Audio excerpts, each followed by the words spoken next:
فوراً ڈاکٹر کو بلایا تو ڈاکٹر کہنے لگا کہ یہ اس دنیا سے رخصت ہو گیا ہے، اور یہی اس کے لیے اچھا تھا، کیونکہ اس کی طرح کی زندگی کو جینا آسان نہیں تھا۔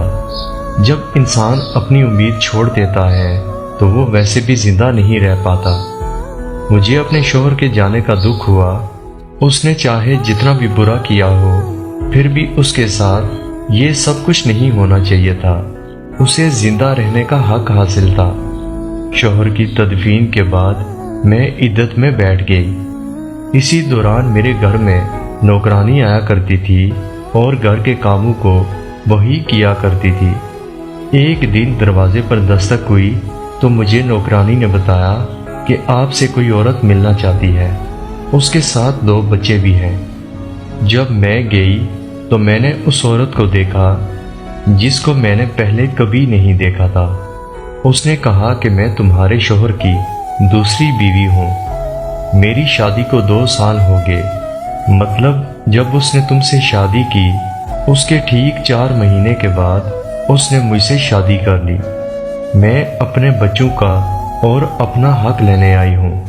میں نے جب اس کی یہ بات سنی تو میں حیران ہوئی۔ اس کا مطلب ہے کہ اس دن میرے شوہر کی کزن جھوٹ نہیں بول رہی تھی۔ میں نے کہا کہ مجھے اس بارے میں نہیں پتا، اور تمہیں شرم نہیں آتی کسی کے شوہر سے دوسری شادی کرتے ہوئے؟ تو وہ کہنے لگی، دیکھو شرم کی بات مجھ سے نہ کرو، میں بھی بہت مجبور تھی۔ وہ مجھے پسند کرتا تھا، اس نے مجھ سے شادی کر لی۔ 2 سال میں 2 بچے بھی پیدا ہو گئے۔ میں حیران تھی کہ میرے شوہر نے میرے ساتھ بچے پیدا کیوں نہیں کیے۔ اگر آج میرے پاس اس کی کوئی نشانی رہ جاتی تو میں کم سے کم اکیلی تو نہ ہوتی۔ وہ عورت کہنے لگی کہ بس مجھے میرے بچوں کا حصہ چاہیے۔ میں نے کہا کہ وہ سب کچھ چھوڑ کر نہیں گئے، ان کے آفس والوں نے ابھی تک پیسے نہیں دیے۔ جب وہ پیسے آئیں گے تو میں تمہیں تمہارا حق دے دوں گی۔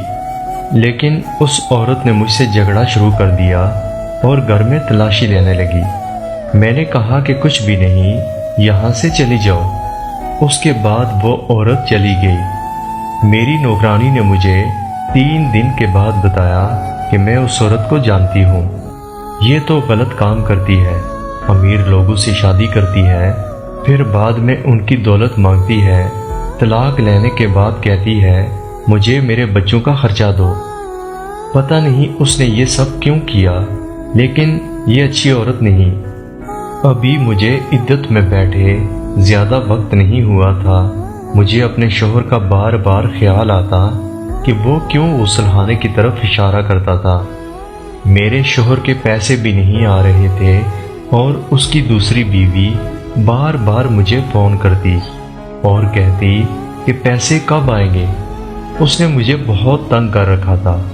میں نے اپنی نوکرانی سے کہا کہ وہ بھی یہاں سے چلی جائے، کیونکہ میں اس کو سیلری نہیں دے سکتی تھی۔ ایک دن میں بہت حیران ہوئی جب وہ میرے لیے کھانا بنا کر لے آئی۔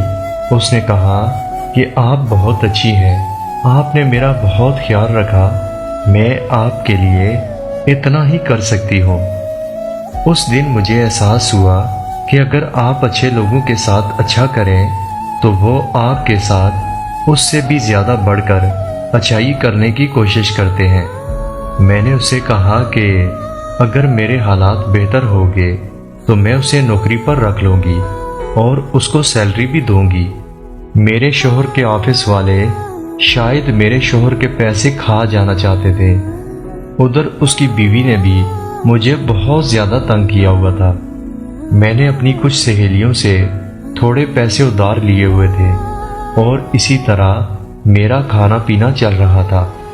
میں نے نوکرانی کو چھٹی دے دی تھی اور گھر بہت زیادہ گندا ہو گیا۔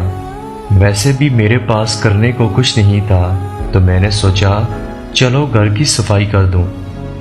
میں باتھ روم میں چلی گئی اور باتھ روم میں بھی اپنے شوہر کے بارے میں سوچ رہی تھی، کیونکہ وہ بار بار اسی طرف اشارہ کیا کرتا۔ صفائی کرتے ہوئے اچانک بے دہانی سے میرا پاؤں پھسل گیا اور میں دیوار کے ساتھ جا لگی۔ میرے بازو پر چوٹ لگی لیکن وہاں پر لگی ایک ٹائل بری طرح سے ٹوٹ گئی، مگر جب میں نے اس کی طرف دیکھا تو میرے پاؤں تلے سے زمین نکل گئی۔ مجھے یقین نہیں آ رہا تھا کہ یہ میری آنکھیں کیا دیکھ رہی تھیں۔ اس دیوار کے پیچھے ایک بہت بڑا حصہ بنایا گیا تھا جہاں پر ایک تجوری تھی۔ جب میں نے اس کا دروازہ کھولا تو میرے ہوش اڑ گئے، کیونکہ اس کے اندر دولت اور سونے کے بسکٹ اور نہ جانے کیا کچھ تھا۔ ظاہر ہے یہ سب کچھ یہاں میرے شوہر نے رکھا تھا۔ وہ بار بار اسی طرف اشارہ کرتا لیکن بتا نہیں پا رہا تھا۔ میں نے وہ سارا سامان وہاں سے نکال لیا اور اس جگہ کو اسی طرح بند کر دیا جیسے وہ پہلے بند تھا۔ اگلے دن میں نے نوکرانی کو بلایا اور اسے کہا کہ گھر کا سارا سامان پیک کرے، میں یہاں سے جا رہی ہوں۔ ویسے بھی یہ گھر کرائے کا تھا۔ نوکرانی نے مجھے ایک بات بتائی۔ اس سے پہلے میں یہ سوچ رہی تھی کہ ملنے والی آدھی دولت میں سے آدھا حصہ میں دوسری بیوی کو دے دوں گی، لیکن اس نے مجھے بتایا کہ وہ دونوں بچے اس کے نہیں، وہ جھوٹ بول رہی تھی۔ وہ آپ کے شوہر کے بچے نہیں، وہ کسی اور کے بچے تھے۔ وہ ہمارے محلے میں رہتی ہے۔ کل کو ایک آدمی آیا اور اپنے بچے لے کر چلا گیا۔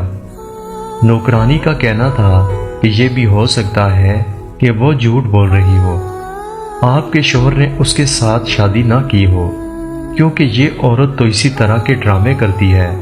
میں بھی خاموش ہو گئی۔ میں نے نوکرانی کو اس کی سیلری دی۔ وہ حیران ہوئی۔ اس کو لگا کہ شاید آفس والوں نے پیسے بھیج دیے، لیکن آفس والے تو پیسے کھا چکے تھے۔ میں وہاں سے چلی گئی۔ میں نے کچھ سامان نوکرانی کو دے دیا اور باقی سامان لے کر دوسرے شہر آ گئی۔